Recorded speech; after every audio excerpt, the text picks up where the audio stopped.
Health Minister Ampreen Lyngdoh informed that the work for construction of the Tura Medical College is progressing. Speaking to reporters, Lyngdoh said that there is about 45% of physical progress. There are some problems as they are engaging with other nearby hospitals to ensure that the government reaches the mark of 450 beds as recommended by the MCI. She said that there are also certain problems about availability of funds, but that has also been sorted out. Meanwhile, Lyngdoh said that the government is yet to formulate a finalized approach on the proposal for setting up of the Shillong Medical College.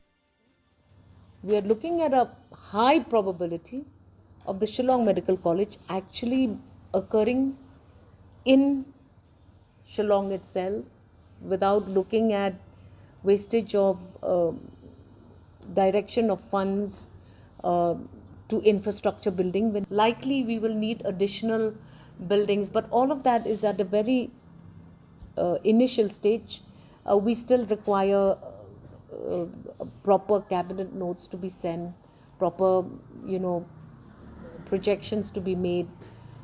But yes, Shillong Medical College will probably change from the old proposal. We may have a PPP proposal as was proposed earlier, but not necessarily in Shillong, but somewhere in this part of the state. Education Minister